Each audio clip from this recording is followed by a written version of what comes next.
If I could sum this book up in 2 words, I think it would be something like emotional damage. Deadhouse Gates is the second book in the Malazan Book of the Fallen saga, 10-book epic fantasy, dark fantasy, ochre fantasy, military fantasy. My sort of nickname for Malazan is World Events Book whatever. It's really you, the reader, following all of these very interesting, important, complex people who are integral to the sort of larger game that is happening in this extremely expansive world that Book 2, Deadhouse Gates, makes way, way, way more interesting somehow. It took a long time before I was even ready to read the second book.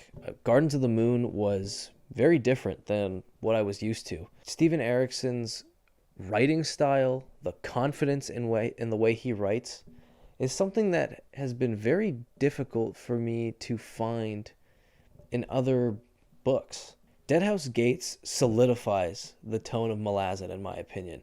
Book 2 is really where I feel the feeling that you have reading the book, the intensity of what's going on, and the fearlessness of the writing is so much more clear. And I think that's also because of the graphic or more graphic content that we get in this book. The conversations that are being had in Deadhouse Gates are much more difficult in terms of subject matter. Compared to Gardens of the Moon, Deadhouse Gates feels much more focused in terms of plot. For the first half of the book, we're being introduced to a whole new slew of people. We're in a brand new area, but it does still feel like a sequel. There are some returning characters, Crocus, Kala Makar, my favorite character in Malazan, Fiddler, who is close to becoming top 10, and Apsalar, who I'm kind of neutral about. They are arriving in a new continent known as Seven Cities, and it is in the midst of this rebellion.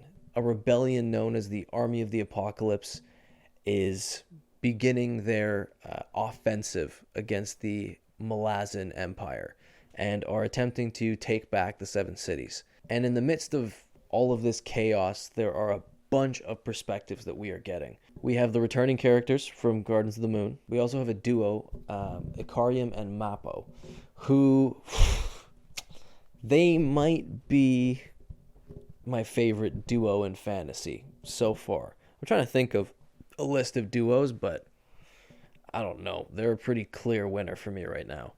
Such interesting characters, so much depth to both of them. Hard not to love. And we have my favorite character of Book 2, Duiker, who is this royal historian who goes through one of the most interesting journeys I think I've ever seen a fantasy character go through. I think he brought such an interesting, fresh perspective. I think he was the perfect perspective to have in the goings-on of his arc. The Chain of Dogs is one of the most amazing experiences in a book I have had so far in fiction. A character known as Coltane was someone that I started out not really caring at all about, and I cannot believe how moved I was by this character. Deadhouse Gates is tied as my favorite Malazan book I have read so far. I'm currently about to begin book 5. Steven Erikson's concept of convergence and how power attracts power is such a great idea in terms of a writing device to give us this interesting justification for these stories to coalesce. Overall, I think Deadhouse Gates is leaps and bounds better than Gardens of the Moon. That's not to say that Gardens of the Moon is not good, but it's something else. So I would highly, highly recommend continuing your journey of Malazan if you have already read Gardens of the Moon. It's so different compared to Deadhouse Gates, and similar in only the good ways, if that makes any sense. I think Deadhouse Gates finds its stride and sets the tone for what Malazan will feel like throughout the rest of your experience. Tone of such intensity, complete, unshackled in terms of the topics that we're discussing, in terms of the content and the things that we're seeing, the confidence that Erikson writes in to convey these sorts of things. But I, as a reader, feel so much more comfortable going through that experience because I know that 99% of the time it is totally worth it. So I could not recommend this book more. It is such an incredible sequel. I would give Deadhouse Gates a solid 8.9. Good 8.9. All right, so that is going to be the end of my non-spoiler review for Deadhouse Gates. If you have not read it and you don't want to be spoiled, please stop watching from here. But yeah, let's get into spoiler talk. So I'm going to do my best to pick a nice, compressed number of people and just talk about some things I really liked about them. Starting with Kalam Makar.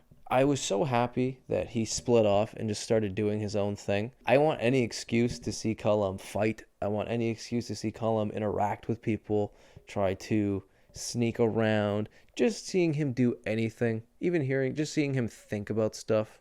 I don't know what it is. I just love that character. Obviously, when he gets to Malaz Island and basically just goes to war against a bunch of, I think it was Talon? No, I don't think it was Talon. It was Claw. He was fighting a bunch of Claw, and then he went to go and try and kill Lysine, but he ended up deciding to not do that. That whole portion where he's on the ship and Pearl kind of stops him, throws him into the water. Oh, I could just tell it was getting set up to be Kalam just laying waste to people. So that was pretty dope. Fiddler was someone that I started to like more and more as the book went on. I vaguely remember Fiddler in Guardians of the Moon.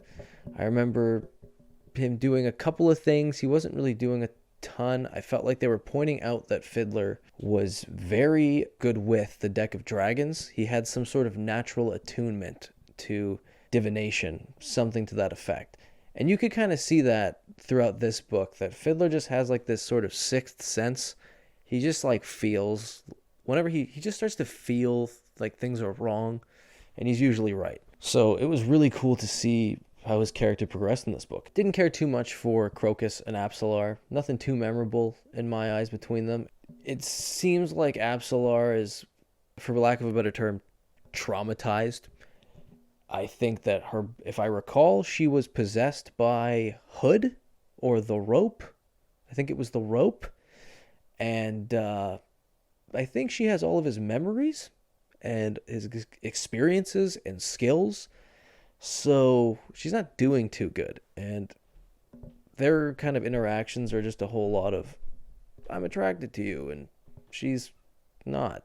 So I will say, though, that one of my favorite parts of the book is that little switcheroo Erikson does on us where, we have Absalar and her father walking through the desert, and we have Heboric and Felison walking through the desert. And even when they were both in the desert, I didn't even put two and two together that Felison would be the one to approach the Toblakai and Leoman and become Shaik. That was really cool. And it made a ton of sense based on what we kind of understand about Shaik and this concept of her vessel almost needing to have to experience a similar sort of suffering. Really interesting stuff. Heboric Light Touch was a very interesting new character introduced into the series. I look forward to seeing what comes of his character. It's pretty clear that he's going to be pretty important.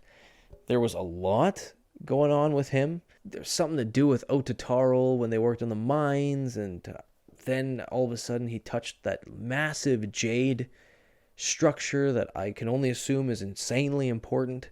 And then I believe he pulled a god from the sky, or not from the sky, but, from a realm or warren, Fenner. I remember in the middle of reading it, I kind of had to go all the way back and reread the whole thing because I feel like I was on cruise control during that part because I think it was just so surreal what was happening. I didn't even think about it until it was explaining the visual of Fenner like coming down. It's like, and Bowden was so close to being another like top 5 favorite character, and then Erikson just man, Bowden was so cool. I really liked his character. I thought he was so interesting. Erikson did such a good job of leaving enough mystery with him to just make you want more out of him.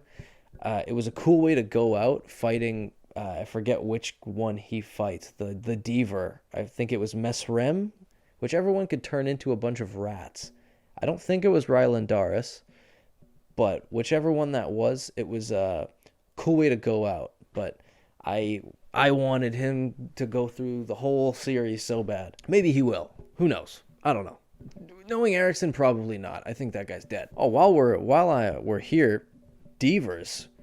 We've already seen Soul Taken, but this addition of Deavers and this idea that being able to be many different animals, or not different animals, but be many animals at once, like many wolves or many rats as one mind, and like hold all of those sort of consciousnesses and, move as one.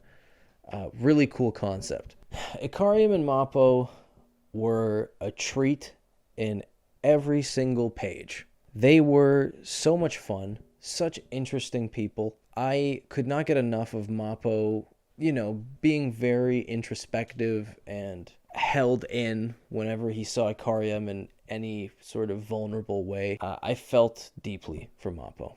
Having to see Mappo just kind of suffer, there's not a lot he can do. He just sort of has to witness his friend constantly go through this cycle of, I don't even know what it is. I mean, we barely know much about Ikariam other than the fact that he is arguably the most powerful individual in Malazan, up to this point at least. I mean, I don't know. He's pretty high up there. He's got to be at least top 5. I'm thinking Animander Rake, Ikariam. I don't even know who else would get put up there. Shaik? But either way, such a pleasure to read it. The scene with Ikariam when they're at Tremorlore, and all of these Deavers, these Soul Taken, they're converging. It's all out mayhem. And Ikariam starts to go into this rage. And I believe it was described that the particles in the air, everything around everyone, just started to like freeze in place.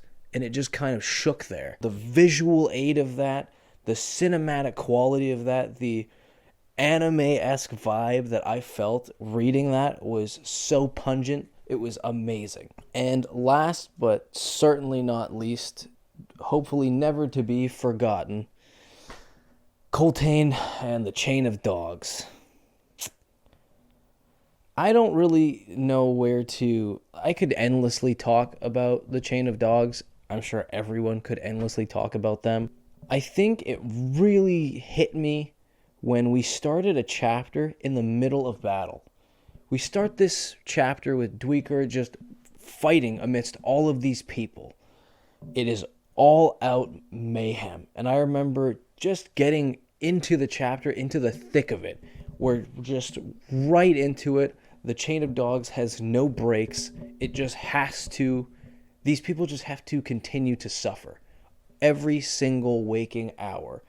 It is absolutely incredible the amount of stress I felt. The moment we were away from them, I was like, come on, give me more of the Chain of Dogs. And such great dynamics between characters. Nil and Nether were so interesting. It was cool to add this new sort of magic system with... it seemed like instead of accessing Warrens, they were tapping into nature and the things around them. Having Dweeker witness all of this, record all of this, having these moments where we see soldiers literally just dying as they are walking, just traveling. Some of them are so dehydrated, they just begin to suffocate because they don't have any water. They don't have anything to use. Having this added contrast of the nobility that is traveling with them, constantly bickering and annoying them with these meaningless requests. It added so much to the empathy that I felt for the Chain of Dogs and the sacrifice that all of these men and women are making. It was a great addition to have Dweeker have this sort of semi-relationship with a soldier. It added this nice touch to the flow of that whole arc. And what an end it was. I mean, I think the best part of this book was the scene involving Squint. I mean, talk about impressive writing. Erikson introduces a character for, I don't even know how many pages. Squint was probably in the book for about 5 pages. Introduced and gone as fast. And he played such an integral role. What he represented, his perspective, the one guy that can help doesn't want to because he doesn't want to kill his idol, you know? So it was such a beautiful way to handle that. Such an amazing conclusion to probably one of the most memorable stories I have had the pleasure of reading in fantasy. So in conclusion, Deadhouse Gates steps it up many notches more than Gardens of the Moon. It sets such a solid tone for what's to come, and you gotta read it. That is going to be the end of my review of Deadhouse Gates. I hope you enjoyed it. If you guys liked what you saw, please like, share, and subscribe. You know that helps me out a lot. But until next time, I will see you around.